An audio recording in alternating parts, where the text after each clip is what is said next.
Hello students, very good morning to everyone. तो last class में हम डिस्कस कर रहे थे पैरेलल ऑपरेशन ऑफ ट्रांसफार्मर। उसमें हम डिस्कस कर चुके थे कि नेसेसरी कंडीशंस क्या क्या होती हैं हमारी और डिजायरेबल कंडीशन क्या होती हैं। उसके बाद हमने आपको दो ट्रांसफार्मर पैरेलल में कनेक्ट करके बताया था और देखा था कि इंडिविजुअल जो ट्रांसफार्मर है उसमें कितना हमारा करंट फ्लो होगा। ओके, मतलब इंडिविजुअल ट्रांसफार्मर कितना करंट देगा। तो हमने देखा था कि उसमें जो फर्स्ट टर्म आ रहा था वो क्या था, हमारा जो ट्रांसफार्मर सप्लाई कर रहा था लोड को, और जो सेकंड टर्म था वो क्या था, सर्कुलेटिंग करंट। तो अगर हम वोल्टेज रेशियो सेम रखते हैं तो वो सर्कुलेटिंग करंट क्या हो जाता है, जीरो हो जाता है हमारा। ओके, और ट्रांसफार्मर हमारा जो है वो पूरा का पूरा मतलब केवल जो फर्स्ट टर्म है उसके बराबर क्या करेगा, सप्लाई करेगा लोड को। ओके, आज हम इसके आगे पढ़ने वाले हैं। आज हम देखने वाले हैं कि जो इंडिविजुअल ट्रांसफार्मर है उसकी केवीए रेटिंग क्या होगी, मतलब वो कितना हमारा केवीए क्या करे, सप्लाई करेगा।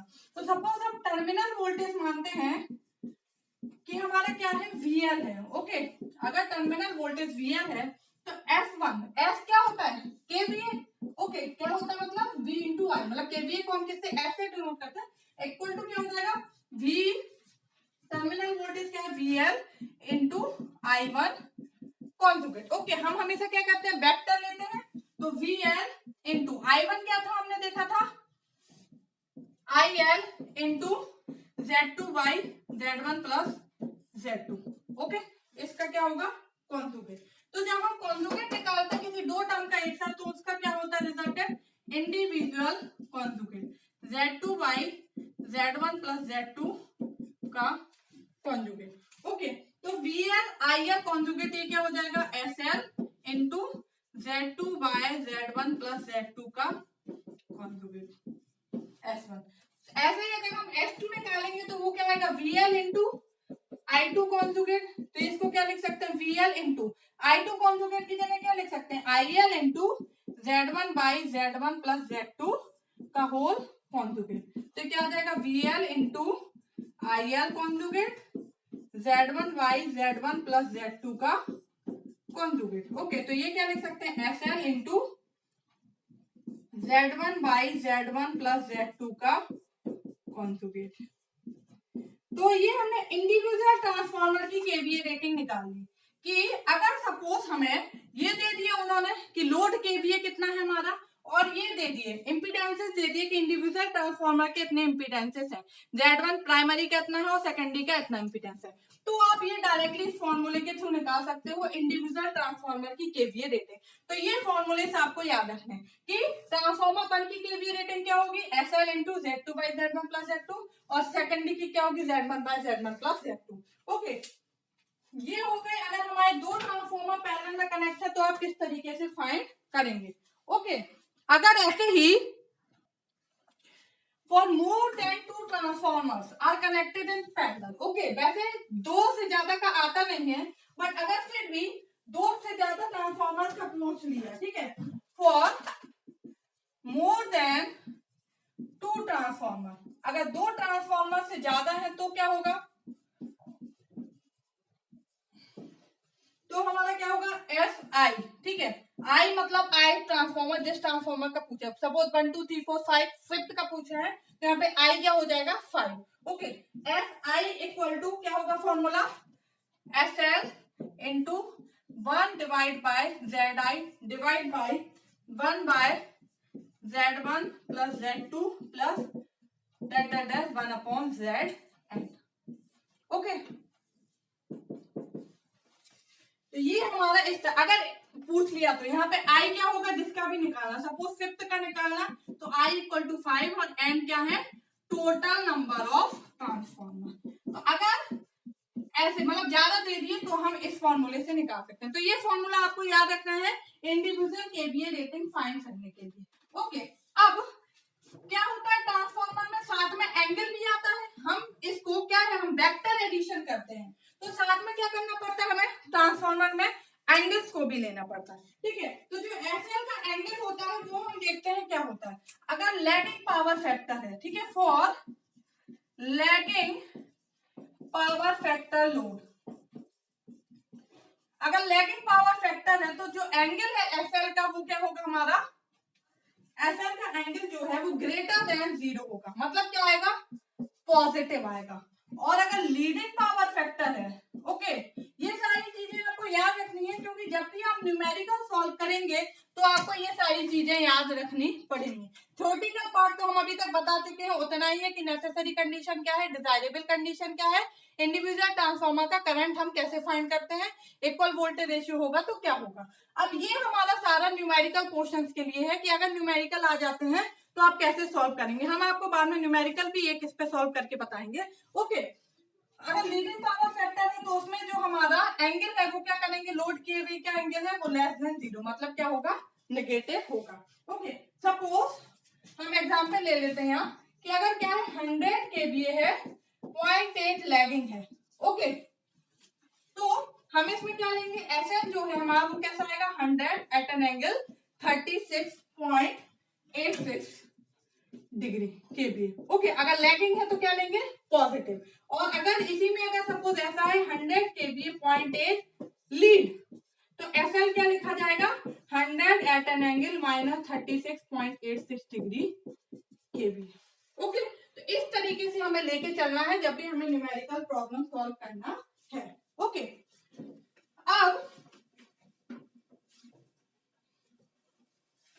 हमने S1 क्या लिखा था, S1 जो था हमारा वो क्या था, SL into Z2 Z1 plus Z2 का कॉन्जुगेट। ओके, ये हमारा कुछ ऐसे था।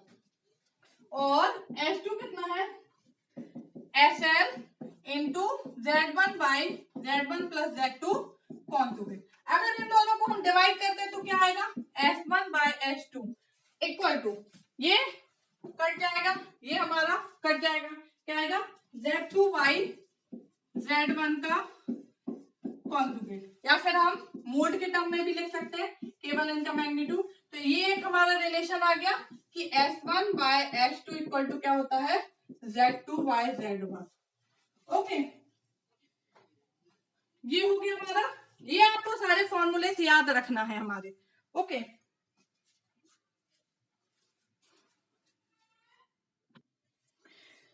ओके, तो S1 by S2 equal to क्या है, Z2 बाय Z1। ये हमारा एक रिलेशन आया, इसको हम क्या लिख सकते हैं, S1 rated divide by S2 rated is equal to Z2 by Z1। Okay, ये वैल्यू किस में होती है, ओम में होती है, ये तो आपको पता है। तो हम क्या लिख सकते हैं, अगर S1 rated into Z1 equal to S2 rated into Z2, अगर हम इसको V स्क्वायर V से डिवाइड कर दें तो कोई फर्क पड़ेगा क्या, नहीं पड़ेगा ना हमारा। अगर हम वोल्टेज रेटेड वोल्टेज से डिवाइड कर देते हैं दोनों साइड तो कोई फर्क नहीं पड़ेगा। तो ये क्या होगा, Z1 बाई Z1 बेस, और ये क्या होगा, Z2 bye Z2 base. Okay, ये क्या हो गया हमारा, केवीए डिवाइड बाय हमारा क्या है, हमारा voltage square, volt ampere divide by volt square, ये डिवाइड कर दिया, वोल्ट बाय करंट क्या होता है, V equal to I into Z, Z equal to V by I. तो ये क्या हो गया, इसका बेस और ये इसका बेस, तो पर यूनिट ये Z1 बाय Z1 बेस क्या हो गया, ये Z1 per unit equal to क्या होना चाहिए, Z2 पर यूनिट। ये हमने यही बताया था कि दोनों की पर यूनिट वैल्यू सेम होना चाहिए but on their own base. तो इससे आ रहा है कि नहीं आ रहा है, तो अगर ये वैल्यू सेम होगी तो ये वाली चीज भी अपने आप आ जाएगी कि जिसकी जितनी रेटिंग है, जो हमने आपको डिसाइडेबल कंडीशन बताई थी ना, 2 डिसाइडेबल कंडीशन बताई थी कि अगर इनकी जो पर यूनिट इंपीडेंस वैल्यू है on their own base same होगा तो ये क्या होगा, जो एस है वो डायरेक्टली प्रोपोर्शनल होगा उनके केवीए रेटिंग के, मतलब जो हमारा जितना लोड शेयर होना चाहिए वो उसके प्रोपोर्शनल होना चाहिए। ओके, एक और हमने क्या बताया था डिजायरेबल कंडीशन की, एक्स बाय आर रेशियो क्या होना चाहिए, हमारा सेम होना चाहिए।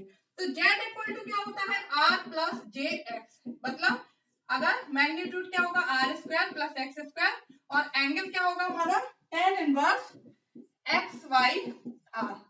ओके, ये होगा कि नहीं होगा, तो अगर सेम एक्स वाई आर, अगर एक्स वाई आर जो है वो क्या है हमारा सेम होगा तो जो एंगल है वो क्या होगा, एंगल क्या है हमारा tan inverse X Y R. तो अगर दोनों का X Y R ratio same होगा तो एंगल भी क्या होगा हमारा सेम होगा, होगा कि नहीं होगा। तो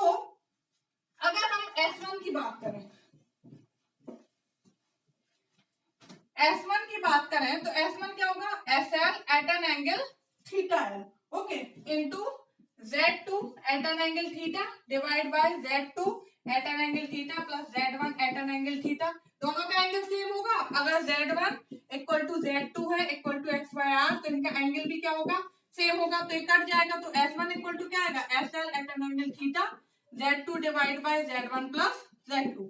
सेम S2 क्या आएगा, SL at an angle theta L Z1 divide by Z1 plus Z2, okay. ये क्या होगा हमारा, सेम आएगा। तो हम क्या लिखेंगे, एंगल ऑफ S1 का जो एंगल है वो क्या आया, S1 का एंगल जो है वो क्या आएगा, SL at an angle theta है, और S2 का भी एंगल तो इसमें सेम ही एक ही आवा ना, SL at an angle theta L। तो अगर x by r ratio same होगा तो इनका जो पावर फैक्टर है वो भी क्या होगा, सेम होगा। देख रहे हैं आप, यहाँ से क्या ये पावर फैक्टर क्या है, सेम होगा। तो हमने आपको सेकंड डिजायरेबल कंडीशन बताई थी कि अगर x by r ratio same होता है तो उनका जो पावर फैक्टर है वो भी क्या होता है, हमारा सेम होगा, ओके। और हम क्या कर सकते हैं, डायरेक्टली इनको क्या कर सकते हैं, ऐड कर सकते हैं। अगर एंगल सेम है तो हम क्या कर सकते हैं, डायरेक्टली ऐड कर सकते हैं, ओके। और सम जो है इनकी पावर की वो क्या होगी, मैक्सिमम। S इक्वल टू क्या लिख सकते हैं, S1 प्लस S2, क्योंकि एंगल सेम है तो हम इनको क्या कर सकते हैं, डायरेक्टली ऐड कर सकते हैं, ओके। तो ये था हमारा कुछ फॉर्मूलेस जिसमें हमने देखा कि हमारा किस तरीके से होगा, हमारा S1 क्या होगा, S2 कैसे फाइंड करेंगे हमारा। अब देखिए, मैक्सिमम लोड हम कैसे अचीव कर सकते हैं विदाउट ओवरलोडिंग एनी ट्रांसफॉर्मर। किसी भी ट्रांसफॉर्मर पर ओवरलोड ना हो तो हम मैक्सिमम लोडिंग कैसे अचीव कर सकते हैं वो हम देखते हैं। इसके क्या क्या स्टेप होते हैं। स्टेप वन क्या है हमारा, कि जेड पर यूनिट को हम कंपेयर करेंगे, ठीक है। Compare Z per unit of both transformer, ठीक है। हम दोनों ट्रांसफॉर्मर के जेड पर यूनिट को क्या करेंगे, कंपेयर करेंगे on their own base, okay. मैं ये बार बार बोलती हूँ कि उनके ही बेस पे, ना कि इंडिविजुअल बेस पे। हम दोनों के इंडिविजुअल बेस पे देखेंगे, ना कि कॉमन बेस पे। दोनों को हम कंपेयर करेंगे, ठीक है। ट्रांसफॉर्मर जिसका जेड पर यूनिट कम होगा, ठीक है। सपोज जेड पर यूनिट 1 हम क्या है, ज्यादा मानते हैं, जेड पर यूनिट 2 को कम मानते हैं, ठीक है। तो जो जेड पर यूनिट 2 होगा वो क्या होगा, पहले ओवरलोडेड हो जाएगा। जिसका जेड पर यूनिट क्या होगा, कम होगा, वो क्या होगा, हमारा पहले ओवरलोडेड हो जाएगा, ओके। तो क्या है, Z per unit 2 overloaded first, ठीक है। मतलब सेकंड वाला जो ट्रांसफॉर्मर है वो क्या होगा, पहले सेकंड ट्रांसफॉर्मर पहले क्या हो जाएगा, ओवरलोडेड हो जाएगा, ओके। पहली चीज ये हो गई। दूसरी चीज क्या है हमारा, S1 by S2 equal to क्या है हमारा, S1 by S2 equal to क्या है, Z2 बाय Z1। तो ये जो हमें लेना है वो किस में लेना है, बोथ इन ओम, ठीक है। या तो दोनों को हम क्या करेंगे, ओम में लेंगे, या फिर पर यूनिट, या फिर क्या है, both in per unit on same base. जब हम ये वैल्यू निकालते हैं उस टाइम पे, जब हम वैल्यू फाइंड करते हैं तो उस टाइम पे हम क्या करते हैं, दोनों को क्या करेंगे, या तो ओम में कन्वर्ट कर लेंगे, या फिर क्या करेंगे, उसको सेम बेस पे उनकी पर यूनिट वैल्यू निकाल लेंगे। ये जब हम आपको न्यूमेरिकल बताएंगे उस टाइम पे हम आपको सॉल्व करा के बताएंगे, ठीक है। एस जो टोटल है वो क्या हो जाएगा, S1 प्लस S2, ओके। तो आपको देखना है कि कोई भी ट्रांसफॉर्मर ओवरलोड ना हो, तो जिसका पर यूनिट वैल्यू कम है इंपीडेंस का वो पहले ओवरलोडेड हो जाएगा, दूसरा क्या होगा, बाद में ओवरलोड हो जाएगा। अगर आप S1 S2 फाइंड करते हैं इस फॉर्मूले से, ठीक है, तो या तो इन दोनों की वैल्यू आप क्या करेंगे, ओम में निकाल लेंगे, पर यूनिट में दी है तो, ठीक है। Z per unit equal to क्या होता है, उसको मल्टीप्लाई करके वोल्टेज का स्क्वायर डिवाइड बाय एमबीए उससे करके, ठीक है। या फिर आप क्या करेंगे, पर यूनिट वैल्यू तो सेम बेस पर फाइंड कर लेंगे, ओके। तो आज की क्लास के लिए इतना ही। मैं इसका एक न्यूमेरिकल लेके आऊंगी, उसमें आपको अच्छे से समझाऊंगी कि किस तरीके से न्यूमेरिकल प्रॉब्लम से हम डील करते हैं, ओके। Thank you.